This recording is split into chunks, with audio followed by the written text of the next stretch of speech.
Entry करते हैं। ये आपका है, ये अपना होगा।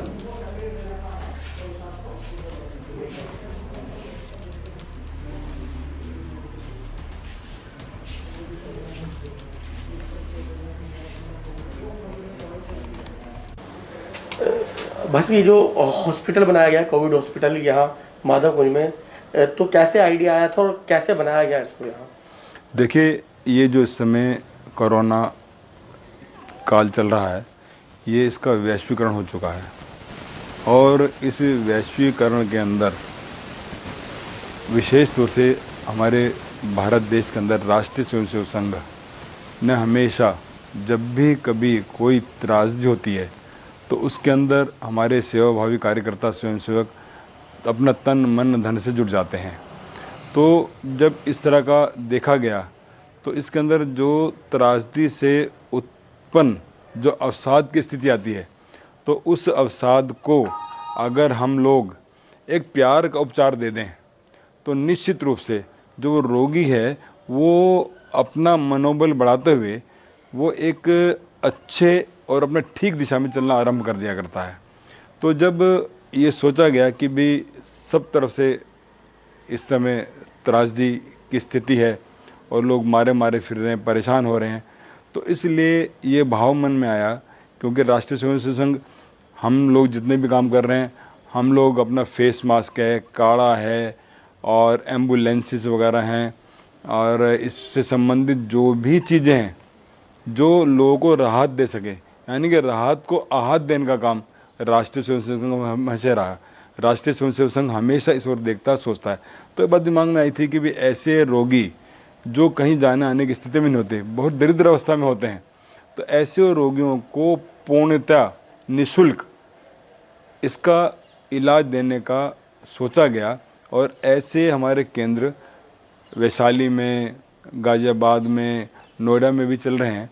तो यहाँ हमने 50 बेडेड अपना ये हॉस्पिटल शुरू किया है और इसके अंदर 25 ऑक्सीजन कंसनट्रेटेड भी हमारे आ चुके हैं और ये हमने एक आइसोलेशन सेंटर बनाया है जिससे कि हम लोगों के निस्वार्थ भाव से हम सेवा कर सकें और इसके अंदर जितना भी हो सके उसको हम रोगी को जितना भी अत्यधिक प्रेम देंगे, प्यार देंगे, उतना ही वो ठीक होने की दिशा में जाएगा। अच्छा, मतलब अभी आपने बताया कि 50 बेड यहाँ पर लगाए गए हैं, अगर इसके अलावा और भी मरीज यहाँ पर आते हैं, 50 बेड फुल हो जाते हैं, उसके बाद भी मरीज आपसे संपर्क करेंगे आपकी सेवा के लिए, तो क्या उनके लिए भी एक्स्ट्रा बेड डाले जाएंगे वहाँ? हाँ, बिल्कुल डाले जाएंगे। रोगी हमारे पास आएंगे और क्योंकि आइसोलेशन केंद्र है भी ये, तो इसमें जैसे जैसे रोगी हमारे पास आएंगे और हम जितना भी हो सके प्रयास, जितना भी हमारा एकोमोडेशन होगी, जितना भी स्थान होगा, हम पूरा प्रयास करेंगे सर और आगे ले जाएंगे। अच्छा, व्यवस्था दवाइयों की किस किस तरह यहाँ पे की हुई है? अभी आपने बताया ऑक्सीजन कंसंट्रेटर है, हाँ। तो उसके अलावा जो मेडिसिन है, क्या पर्याप्त मात्रा में मेडिसिन है? हाँ, पर्याप्त मात्रा में मेडिसिन हैं और हमारे फार्मासिस्ट वहाँ भी हैं और यदा कदा वहाँ पर चिकित्सक जो अनुभवी चिकित्सक हैं वो भी अपना आने और जाने में लगे हुए हैं और हमारे जो स्वयंसेवक हैं वो भी वहाँ पे लगे हुए हैं। और इस तरह से ना तो औषधियों की कमी है और भोजनालय भी हमारे हैं और ना ही हमारे कार्य करने सेवा कार्य करने वालों की हमारे यहाँ कोई कमी नहीं है। अच्छा भाई, तो ऑक्सीजन की बात फिर बार बार सामने आती है, आपने ऑक्सीजन कंसंट्रेटर लगा दिए हैं। हाँ। लेकिन L1 अभी उसको कोविड सेंटर आपने बनाया है? अभी हमने उसे आइसोलेशन सेंटर बनाया है और हम 90 की जिसकी ऑक्सीजन सैचुरेशन होगी, हम उससे नीचे वालों को अभी नहीं लेंगे। तो जो लोग जिनकी ऑक्सीजन कम चल रहा है, ऑक्सीजन लेवल कम चल रहा है, तो उनके लिए किस तरह? हाँ, उसके लिए अभी हमारे पास कोई ऐसा, हमारा कोई अस्पताल तो है नहीं, आइसोलेशन केंद्र हमने बनाया है, अभी अस्पताल तो हमारा ये है नहीं। तो अगर भगवान ना करे ऐसा कहीं कुछ कमती होता है तो ऑक्सीजन लेवल कम होगा तो उसको निश्चित रूप से हम अस्पतालों में भेजेंगे।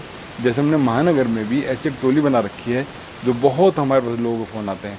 एक हमने कोविड सेवा टोली बना रखी है और उस कोविड सेवा टोली के अंदर हमने ऐसा कर रखा कि हम करीब 25 लोग उसके अंदर हैं और लोग हमसे पूछते हैं और हम आगे एक एक अस्पताल जो हमारे पास, एक एक अस्पताल, 2 अस्पताल हमारे पास हैं, हम उनसे चर्चा वार्ता करके फिर उन रोगियों को वहाँ भेजते हैं, चाहे हम उसे जानते होंगे अथवा नहीं जानते होंगे, लेकिन उन पेशेंट्स को हम निरंतर अलग अलग नर्सिंग होम्स में भेज रहे हैं। तो मतलब सुनने में तो आया था कि भाई जब भी कोई आपदा आती है भारत के ऊपर, तभी स्वयंसेवक बढ़ चढ़ के भाग लेते हैं, उस आपदा को दूर करने की कोशिश करते हैं, लड़ने का प्रयास करते हैं। तो ऐसे में देखा भी जा रहा है कि सैनिटाइजेशन भी आप लोग करवा रहे हैं। हाँ। और जगह जगह जहाँ पर कोविड मरीज मिल रहे हैं उनको हॉस्पिटल तक पहुँचाने में मदद कर रहे हैं। जी। तो किस तरीके से आप पूरी नीति तैयार कर रहे हैं ये हमने अपने, एक तो जो हमारी एक कोविड सेवा टोली है उसके अंदर हमने एक तो फेस मास्क प्रमुख बना रखा है, एक एम्बुलेंस प्रमुख बना रखा है, एक भोजन प्रमुख बना रखा है, एक काढ़ा प्रमुख बना रखा है। तो इस तरह जितने भी इस तरह की चीज़ें हैं हमने एक एक प्रमुख में बना के, जिस तरह की भी, एक सैनिटाइजर प्रमुख भी हमारे हैं, तो उन्होंने अपनी अपनी नीचे और टोली बना रखी हैं।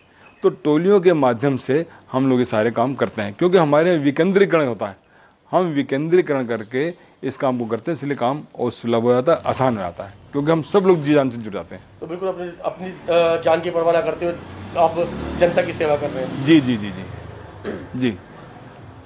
तपस्वी साधक बनकर हिमगिरी से चुपचाप गलें। तो जो सेवा भाव है, निस्वार्थ प्रेम ही अपने कार्य का आधार है।